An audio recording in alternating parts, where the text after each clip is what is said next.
happens when we come together for trees. We create footprints of peace. Through Footprints of Peace and Together for Trees Kenya, your $100 sponsorship helps plant a fruit tree in Kenya. That support helps cover the seedlings, planting logistics, first-year maintenance, watering, weeding, mulching, care, and a tree replacement plan if needed. These trees do more than grow. They help feed communities, green schools, restore the land, and create living proof of regenerative action. You will also receive proof of planting, so you can see the impact of your giving. Sponsor a tree, feed the dream, watch the world bloom. Visit footprintsofpeace.com and make your regenerative footprint today. Fusion Festival 2026, July 25th, 12 p.m. to 6. Arts Park, Allentown. Come feel the mix. 5 elements, 1 experience. Art, Fashion, technology, music, cuisine.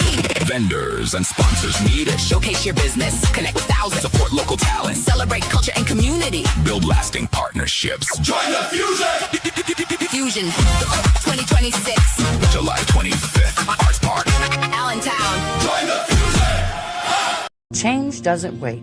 Why should you? Welcome to the Gaia Guild, Global Action Impact Awareness. At GaiaGuild.com, thousands are coming together. Creators, innovators, change makers, building a future that matters. Your membership unlocks events, classes, and connections that spark action. And explore the G3 collection and exclusive guild merch at GaiaGuild.shop. This isn't just talk, it's movement and action. Gaia Guild. Join today. Become a guilder. Visit GaiaGuild.shop.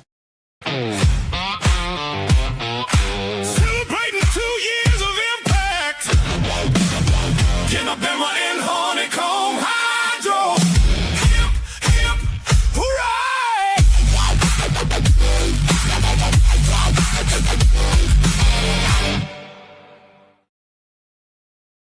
Close Rikers now!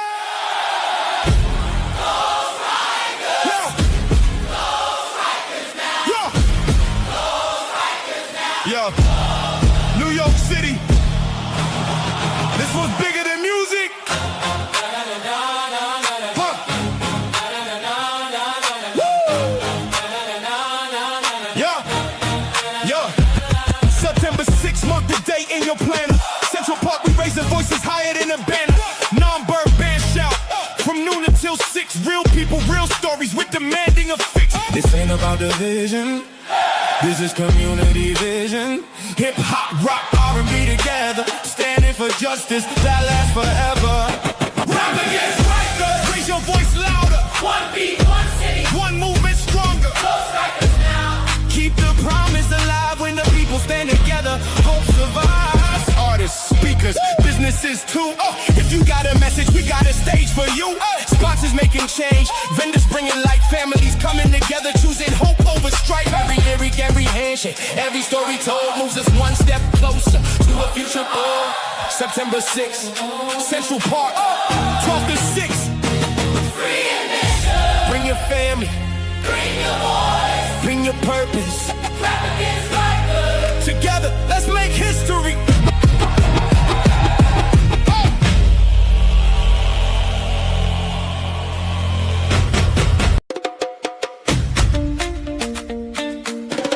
On October 17th, the world comes together for origin. Of one planet, one people, one powerful moment of unity. Host your own gathering or join what's already happening around you. Footprints of peace, honeycomb hydro, Gaia Guild and Star Horizon are proud to support this global movement. Go to our origin.earth and be part of the awakening. October 17th. Origin, a global awakening. Something is waking up beneath the surface. A new kind of community is forming. For builders, Visionaries, educators, growers, creators, and change makers.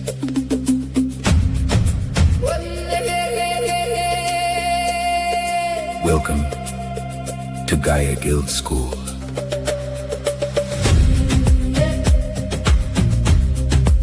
This is where ideas become systems, where conversations become collaborations, where purpose becomes impact.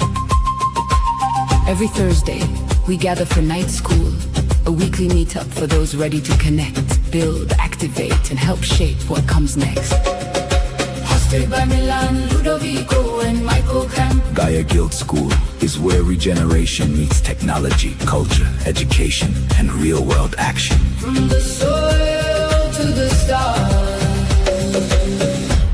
We build the future together.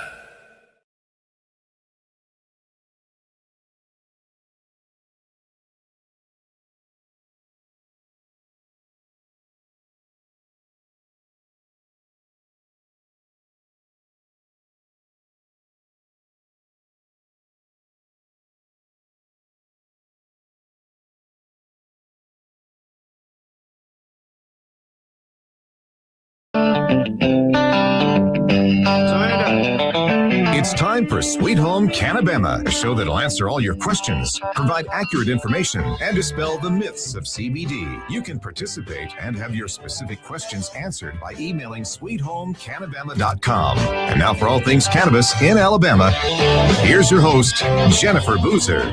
Welcome to the show, everybody. This is Sweet Home CannaBama Radio on FMTalk 106.5 every Monday night. And tonight is our 7-year anniversary. So I can't believe we've made this far, especially after the last year. But here we are, 7 years in. We may not be the only FM radio show by just a couple anymore, but we are definitely the first, and we have definitely been here the longest. So thank you for those of you who've been listening all 7 years. We couldn't do this without you. We appreciate you, and we hope that you are recommending the show to friends and family so that they can learn more about plant medicine and what it can do for them, because what we want to do here is break the stigma, stop the fear mongering, and teach people how to help themselves with plant medicine. So thank you so much, and happy anniversary to us. I want to get into some current events. Oh, sorry, we are live. We are live streaming on YouTube, Facebook, Instagram, X, and LinkedIn. So if you're watching from social media, hit that share button and subscribe. Current events, I got a bunch of them. A lot going on recently in both the hemp and the cannabis spaces. So I'm just going to start. Got flustered. Been a long day. Anyway, current events. Former DHS Secretary Chad Wolf urges Congress to keep the 2026 hemp THC ban and warns reversing it would embolden foreign criminal actors and harm public health. I think they're claiming that they need to ban it so that the Chinese can't get in here with their dirty CBD or something, which makes no sense, because if the people of the United States don't have a hemp industry to look to, then that seems like that would open it up to the black market, which we have seen here in Alabama tenfold. The major marijuana busts all over the state, people really just taking that market back because they left a giant hole with HB 445. So anyway, the White House asked Congress to act to prevent hemp recriminalization. So we've got the former DHS secretary saying keep the ban, and Trump and the White House asking Congress to prevent that. It's part of a broader legislative request as the November 12th, 2026 federal hemp ban approaches. The DEA rescheduling hearings have been underway for almost 2 weeks. I think they're supposed to wrap that up around the 15th, which is 2 days from now. Multi-day evidentiary hearing opened July 6th, and the ALJ recommendation expected in October of 2026. Final rule possible early 2027. So I'm not sure what we're going to learn on the 15th or after the 15th, and when whatever they decide is going to go into effect. In a national poll, most cannabis consumers do not expect full rescheduling this year. Skepticism remains about moving all cannabis to Schedule 3 in 2026. Again, as we've talked about before, Trump's executive order made medical cannabis Schedule 3, but left recreational or adult use, however you want to call it, in Schedule 1, which is incredibly confusing. Hopefully we'll have more answers about that after these meetings wrap up soon. The NIST releases new federal guidance on cannabis scales and aims to help states set accurate measurement standards for cannabis sales. Not sure why they're focusing on scales, but okay. Scales are very important in the cannabis industry, however. The federal hemp ban countdown, new total THC definition, 0.4 milligrams of THC per container cap, and synthetic cannabinoid ban is expected to eliminate 95% of hemp products by November 12th. Again, a lot of people are going up there to DC and trying to fight this. We've got this amendment that would raise the limit to 1% and set packaging and testing standards and marketing standards to keep it away from children. And then we've got the extension of the ban to give us more time to create practical legislation that wouldn't just wipe out the industry in one fell swoop. A lot of people are confused. A lot of people aren't planting. A lot of people are getting out of the business because they can't afford to wait until November 12th to figure out their fate. And boy, can I relate to that. The Texas Hemp Business Council pushes back on prohibition rhetoric and calls for evidence-based regulation instead of bans on hemp-derived THC, and a new threat to the Texas hemp market. A state senator that pledges renewed fight to ban hemp-derived THC in 2027. So Texas has not let up on the neck of THC made from hemp products. The USDA delays a DEA lab testing requirement on December 31st and gives hemp producers more time to comply. In the states, Wyoming opted out of federal rescheduling. The state attorney general blocked automatic Schedule 3 alignment. So they want to keep it Schedule 1 within the state of Wyoming. North Carolina advancing new hemp rewrite, tightening product definitions and age rules. And this literally comes right after they passed a bill that just included a 21 and over age gate and standards on product testing, packaging, and marketing. Again, all the practical things that keep the public safe. Now they're going to rewrite it and basically create something similar to what the feds have in place now. Virginia expands record ceiling for marijuana convictions, which is part of broader access and justice reforms.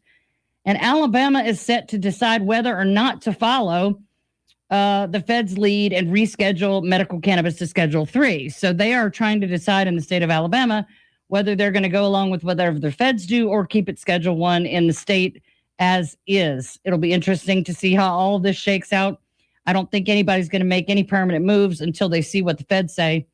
And I sure wish the legislators would have taken that stance with hemp, because they are going ahead and just decimating state by state, no matter what the feds have planned. So THC beverages are booming nationwide. Consumers are increasingly replacing alcohol with hemp-derived THC drinks, and supermarket availability is rising. We've talked about this many, many times.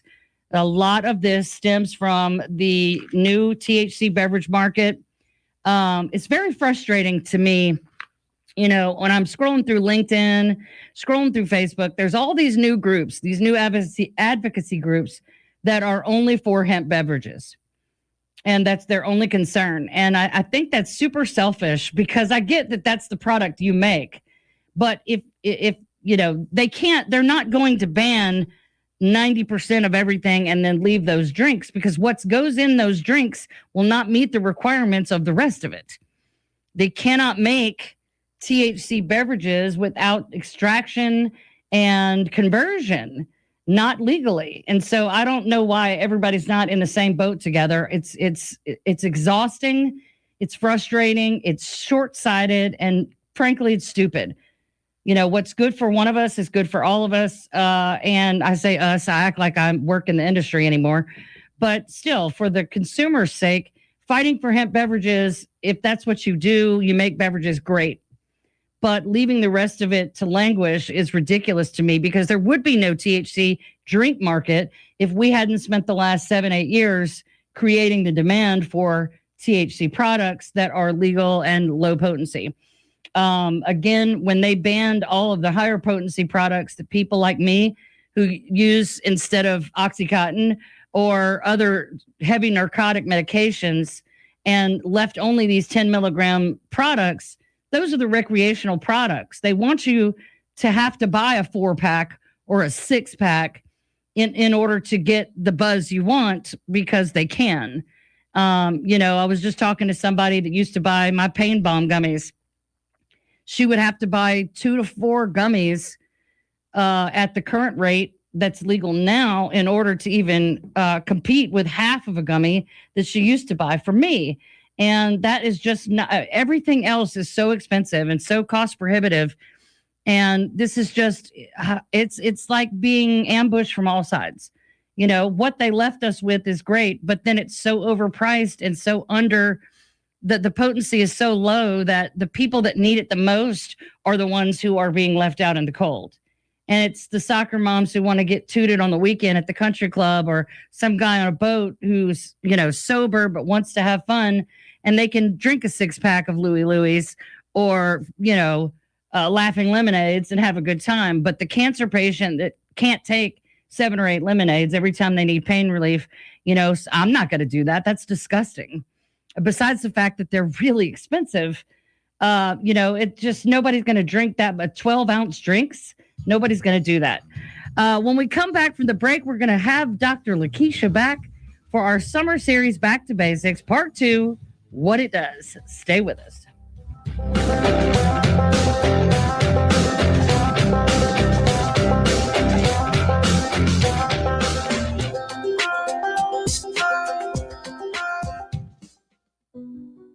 My dad, he's a double amputee, and he's one of my favorite people in the world. To me, a hero is someone who fights for our country and freedom. My dad is a hero. Homes for Our Troops built this house, and it's basically made for him. My dad can get through the wide doorways. When he is making our lunch, he can reach anything we need.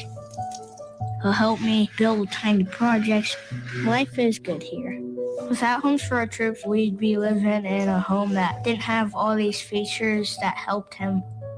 Homes for Our Troops builds and donates specially adapted custom homes nationwide for severely injured post-9/11 veterans and enables them to rebuild their lives. If they get a new house like this one, it'll help them do normal life. My dad's not just a hero, he's my hero.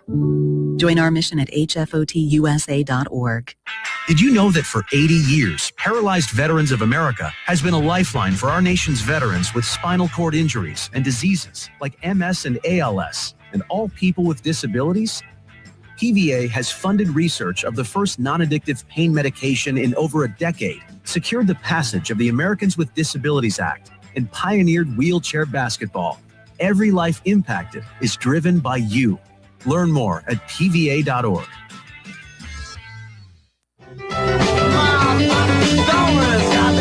Welcome back to Sweet Home CannaBama. Now, with all the information you want about CBD, here's your host, Jennifer Boozer.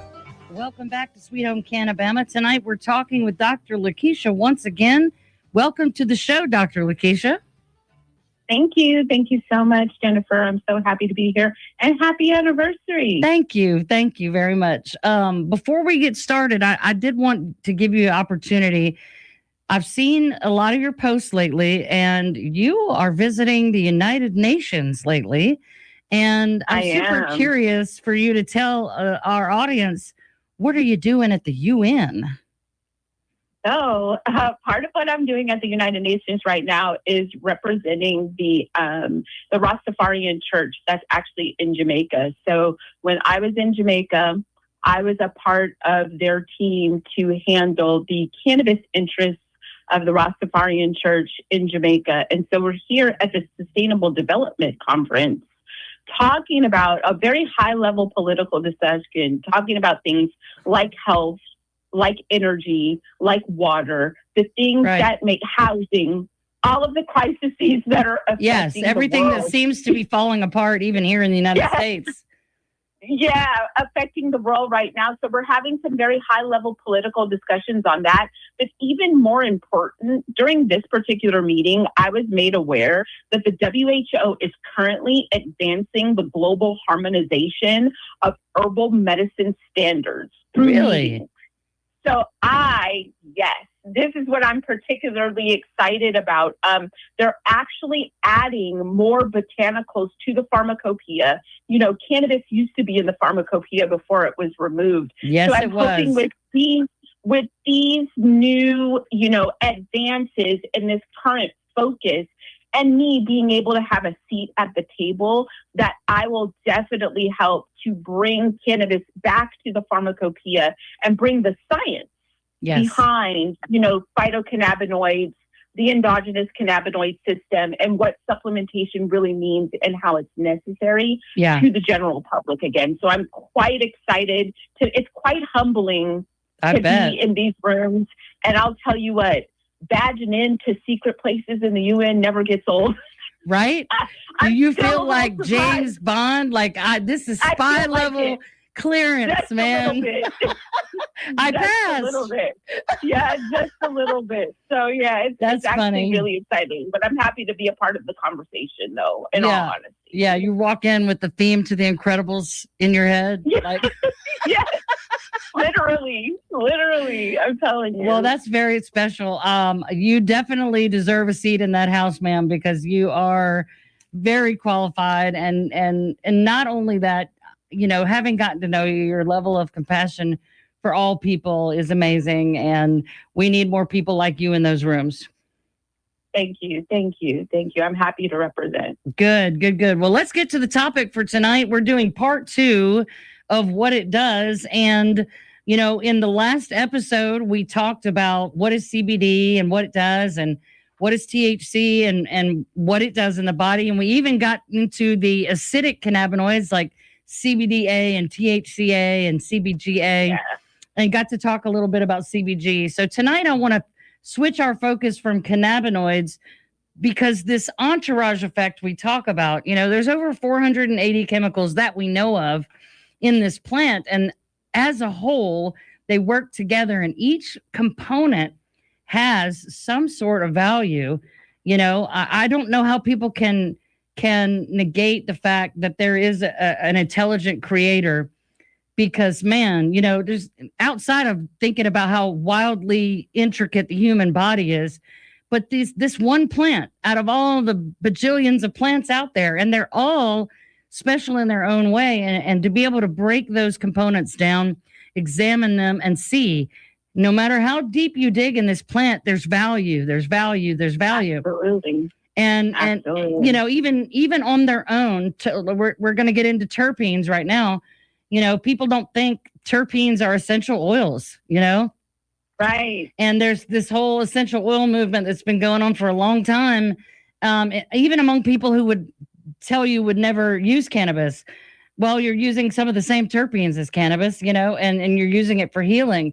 So, you know, let's get into terpenes. Terpenes are the chemicals in the plant, essentially, on a 4th grade level, that give the plants a smell, and they're there to attract certain pollinators and repel predators. But beyond that, they are medicine in and of themselves, correct? Absolutely, and positively. So terpenes really interact with the serotonin, GABA, and TRP receptors to influence, you know, things like mood, pain, inflammation, stress. And they also shape, you know, how your product actually feels to you, whether it's calming or uplifting or focused. You know, terpenes have a synergistic effect with the cannabinoids to give you that, you know, those certain feelings. Like we talked about before, terpenes, cannabinoids, flavonoids, and lipids are the real active constituents that all play together in a synergistic way to give you that desired outcome that you're looking for. Yes. And it's amazing to me, because that we know of, that all the reading I've done, and I want to, if I haven't said this in a while to my audience, if I'm wrong, correct me, because there's so much information, and we only know what we know until we know better. But everything that I've been taught says that there's roughly about 104 different terpenes found in the cannabis plant. And basically, the proportion of those particular terpenes are what differentiates a strain or a variety We like to use the word, I don't know where the word strain came from, but people know that word strain, something that's more uplifting and energizing versus something that's better for sedation and pain. And that comes down a lot of times in a large part to the terpenes. Absolutely. And all cannabis, actually all botanicals, actually have all of the terpenes. Yes. All terpenes are present in all botanicals. It's really just the levels, like the percent of which of the terpenes are prominent at the time that gives you the different effects or the different results or even the different, smells. Yes, absolutely. So how do terpenes like limonene, linalool, which I've talked about the difference in those two. Those are two great examples that I've always used. And myrcene influence mood. How do they influence mood? So limonene really kind of boosts your mood and reduces stress. Linalool calms anxiety, so it helps with that, sort of anxious effect. While myrcene promotes relaxation and sedation. And actually, myrcene has some anti-inflammatory properties to it as well. So each one of those can help affect your mood depending on what the desired outcome you're looking for. So if you're looking for, maybe there's a phytocannabinoid, particular combination that gives you a little anxiety, you would want to find, a varietal that has more of the linalool that will help you calm that anxiety, type thing. So you can actually help by understanding the different terpenes and the different cannabinoids and the way that they work together to find that very, specific combination for you to achieve whatever desired outcome that you're looking for. Right. And I've used the example just to sort of give people a visual or a common connection to these words. Limonene is found in citrus fruits. It's that zest that wakes up your brain and really activates your day. And linalool is found in lavender, which is calming. Just to smell it, you're smelling that linalool, and it's calming in the brain. And just like I said, just the smell of lavender can relax you and calm you. And so that's a kind of a one extreme to another example. And there are 104 of those available in the plant. And like you said, it just comes down to the percentage, just like in the cannabinoid category. If you have a ton of CBD and not very much THC, that's going to affect you differently than when it's the opposite. Or if it has a lot of CBG or CBN, you're going to get different effects from the proportion. They're all there all the time, but each different variety has a different percentage or proportion that sort of dominates how the outcome is going to play out. Right. Absolutely. And there's definitely research out there and available, just with a quick internet search about what cannabinoids are out there and what cannabinoids may be found and what they may be good for, and also which terpenes are available, may be found, and what they would be good for. And there's even, charts that draw a line of symmetry that say, if you're looking to have this desired outcome, look for this set of terpenes, look for this set of, of cannabinoids. Right. So I'm always a proponent for everybody getting out there, and don't just take what I say. Don't take what Jennifer says. Do your own research on your own. Do your own research. Absolutely. Because one thing that I love to tell my patients all the time, that if any physician, any doctor, any advisor tells you that they know your body better than you, you probably want to run in the opposite direction, because this is really definitely a teamwork effort. You have to be just as educated as your practitioners, so that you know how to help yourself and also advise on what things may be best for you and help them understand what you're looking for and work together in teamwork to find that solution. Well, and in states like Alabama, where this is very, very new as far as physicians who are certified to recommend cannabis, I think the state only required a few hours of an online course. And these doctors, as much as they do know and have learned, they know very, very little about the plant.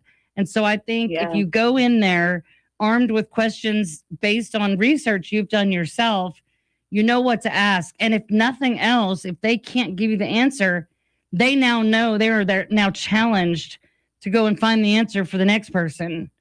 And Absolutely. I think that will make better doctors and better patient-doctor experiences if you do your own research. We live in a world where nobody reads the inserts. When we come back from the break, we're going to have more on terpenes with Dr. Lakisha. Stay with us.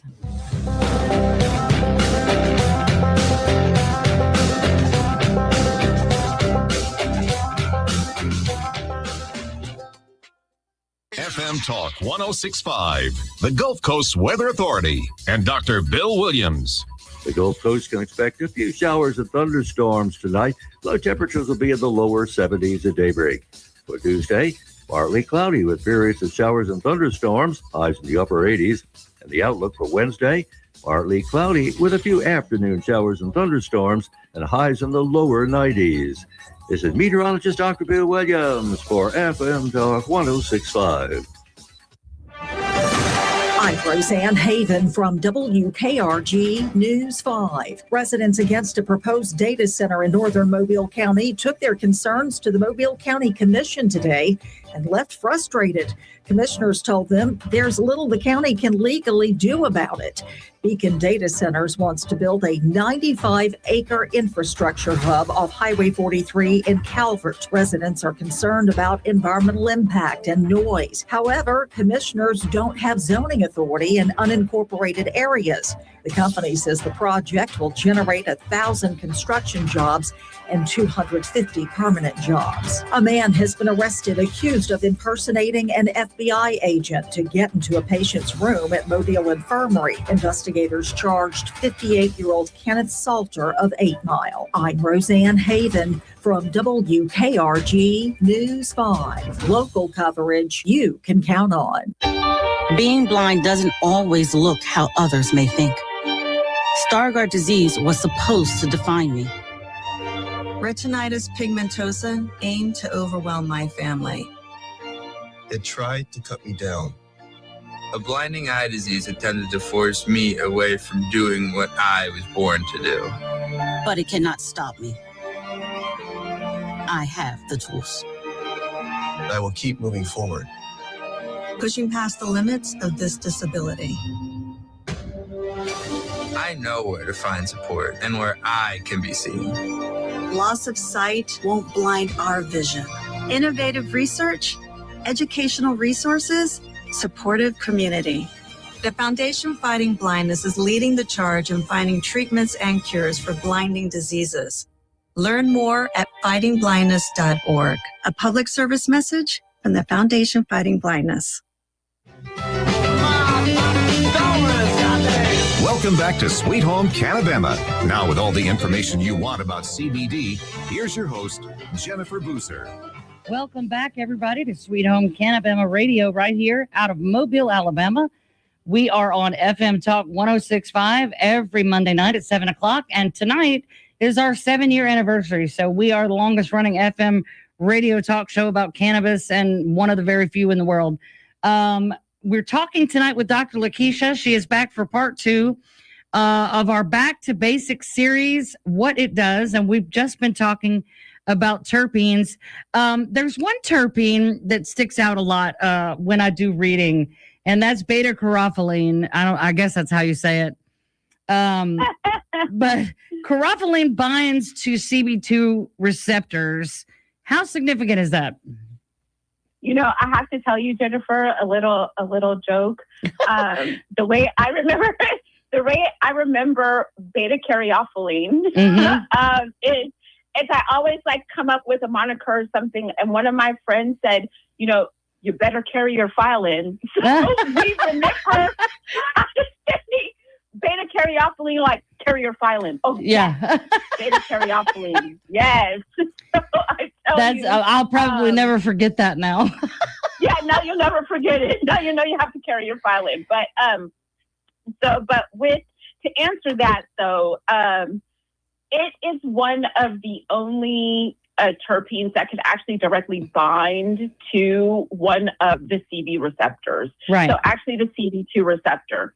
So it gives really strong anti-inflammatory effects, you know, and enhances then also the anti-inflammatory effects of the cannabinoids. So when you find, and you know, beta-caryophyllene is not just found in cannabis. Like I said, it's found in a number of botanicals. Right. And you find that anywhere where it's located, usually there is an indication for anti-inflammatory properties and actually helping to relieve symptoms that are related to chronic inflammation. So that's really one of those terpenes that, you know, you want to definitely look at and make sure it's included in a good, you know, amount in whatever chemobar you seem to be, you know, looking for your desired outcome. Right. And you can go and, you know, you mentioned earlier going and looking for certain cultivars or strains or, you know, whatever the proper term is. You know, it depends on if you're talking to a farmer or not.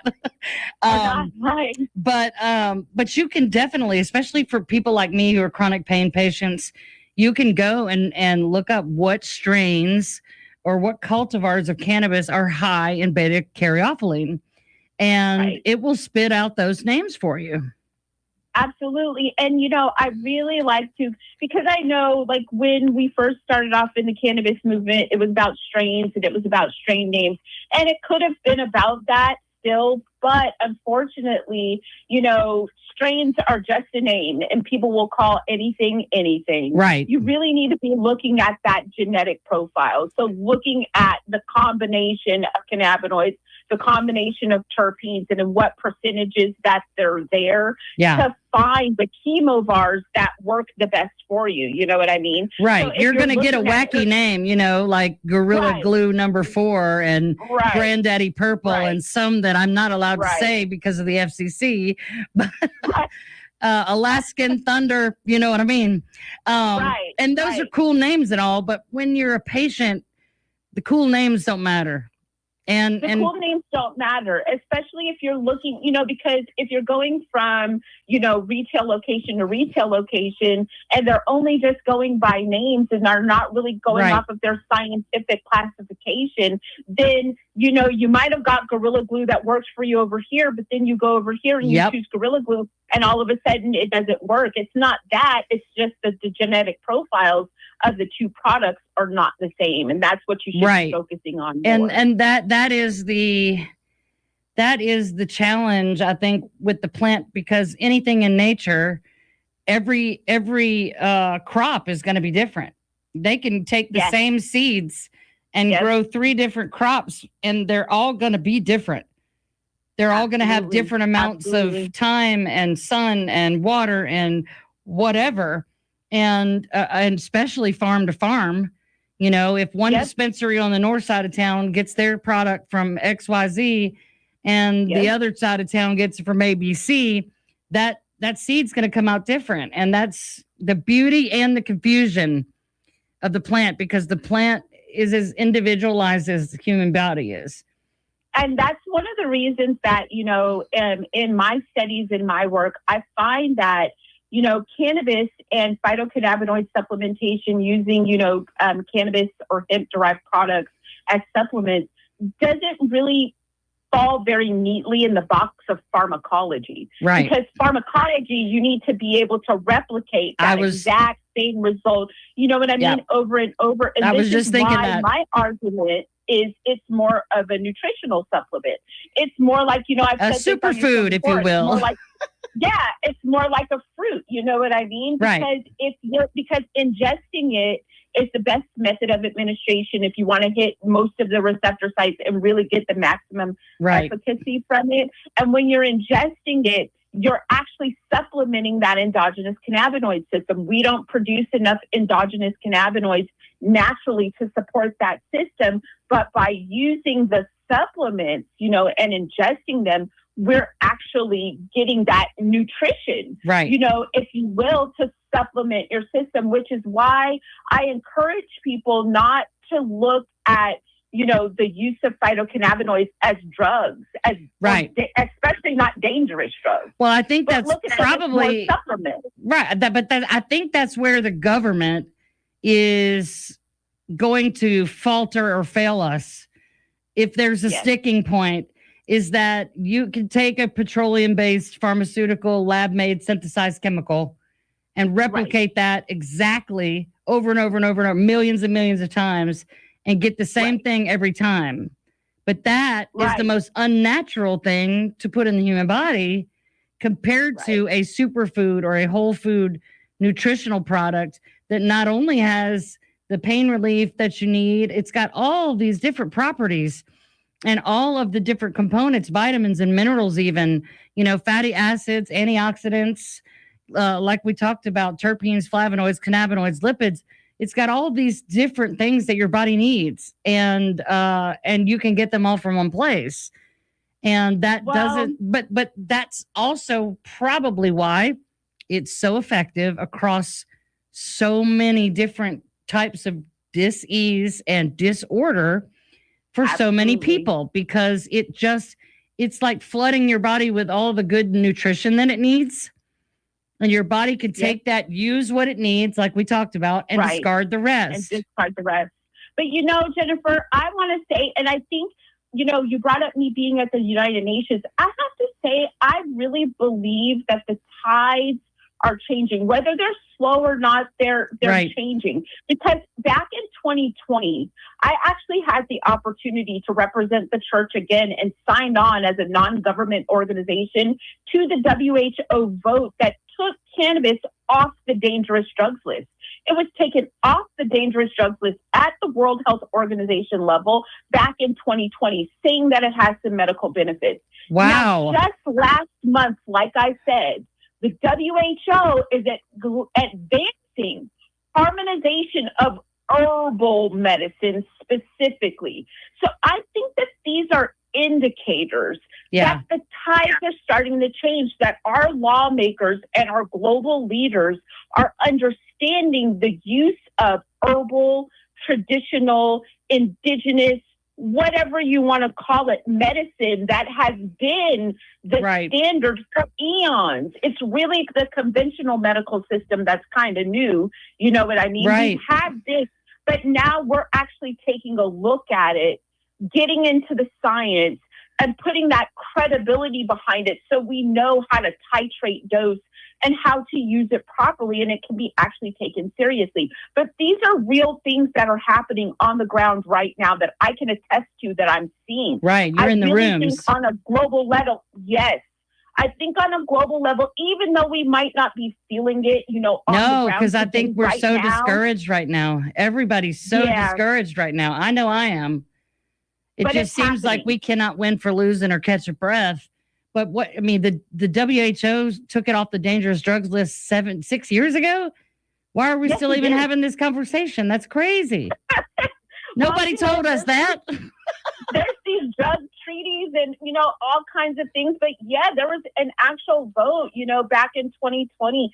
And I remember it was the talk of the town back then, and me being able to sign on and work at these levels. But then seeing, 6 years later, they had a huge meeting, overseas, where they got all the global leaders together to say, yes, we're really going to start looking at this, and we're going to start developing an international herbal pharmacopoeia. That means they're recognizing all of these botanicals, such as cannabis, and their therapeutic benefit, and putting it together so everybody can now have access and start to understand how they can use them in therapeutic and nutritional ways. Right. Well, here in the U.S., they can't even deny it anymore. First of all, the approval rating is off the charts among voters.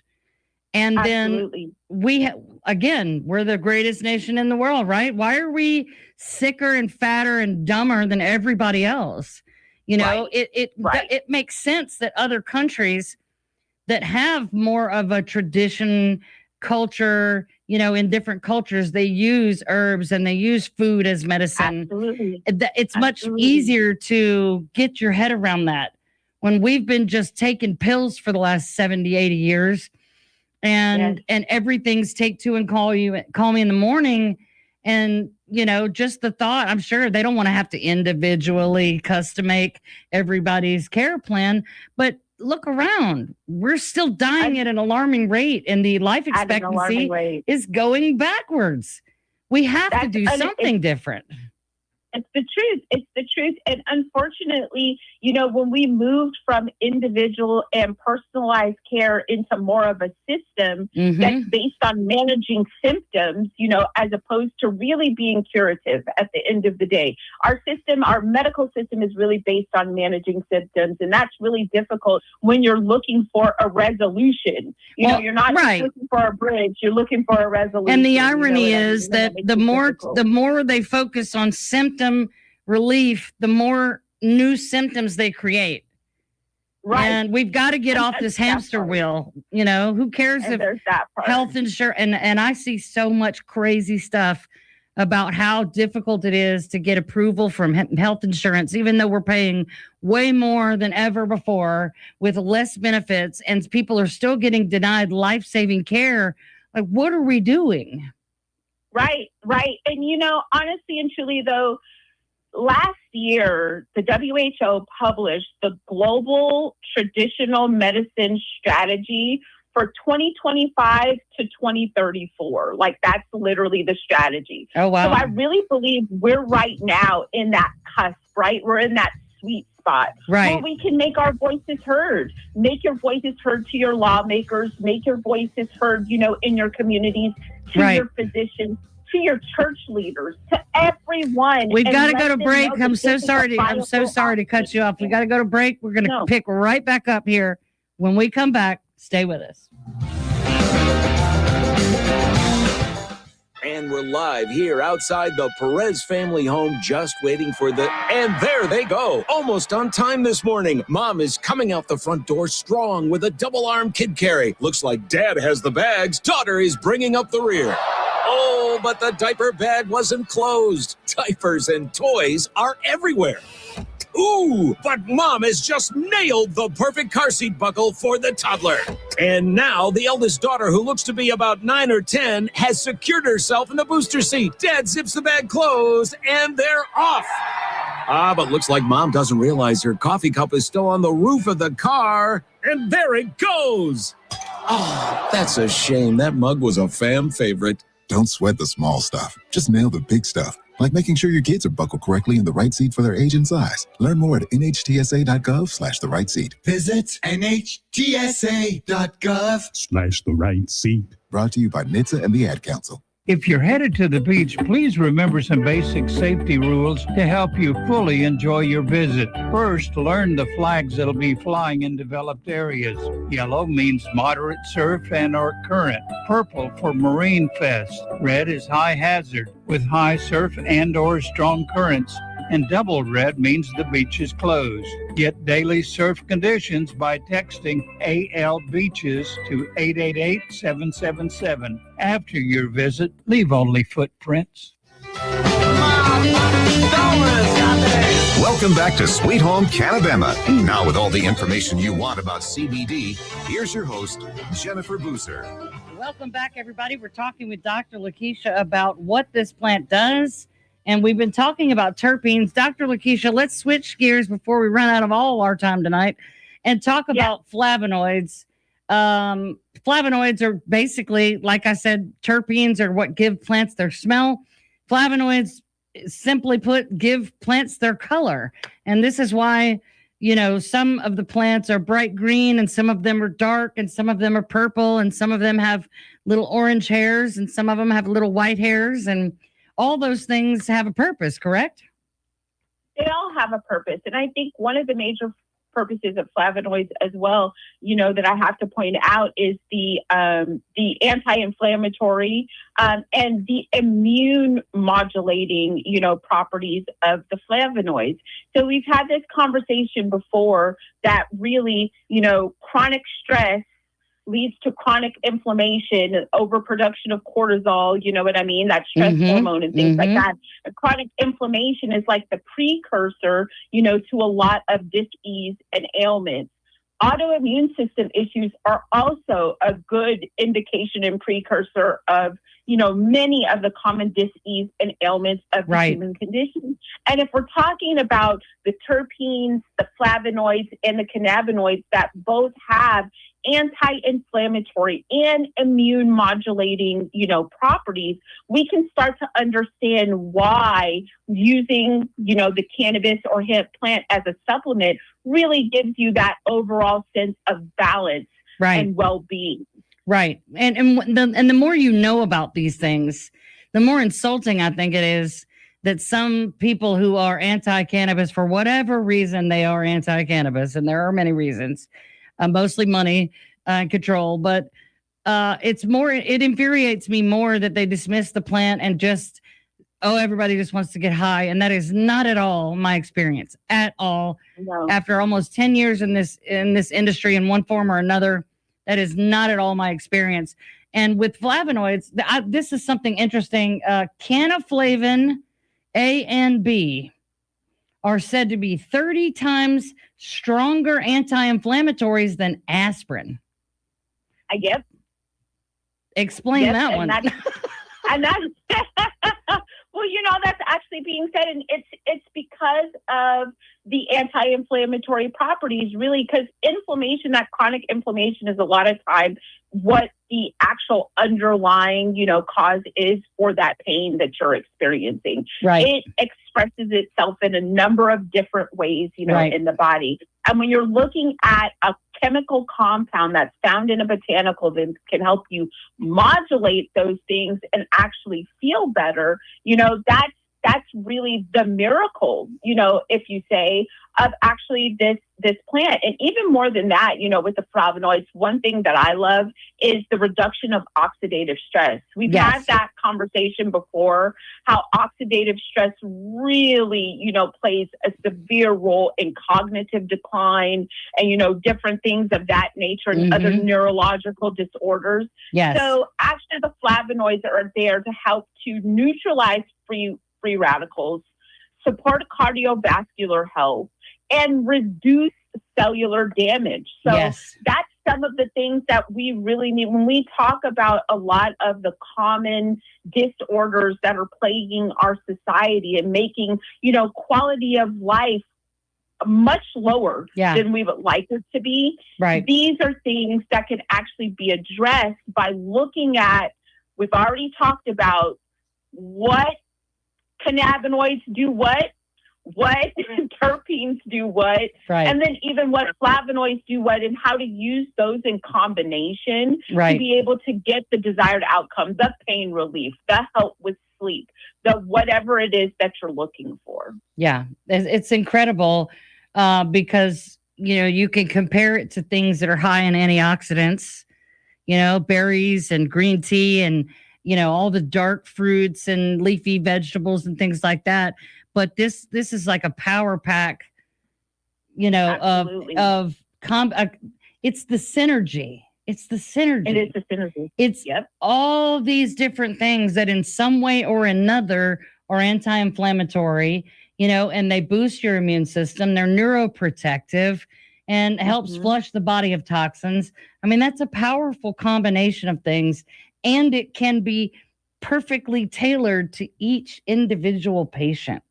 Because everybody's DNA is different, their diet is different, their genes are different, their environment, every single thing that contributes to our health is different, and so. And even as we talked about before, the way your symptoms present and the way my symptoms present can be two completely different things, but the underlying cause could be exactly the same. Yep. But they just present different, because we're individuals. Right. And then again, going back to that conversation of more of a nutritional supplementation approach, you're giving your body a full profile. Right. Give it the full exact profile of everything that's in the plant.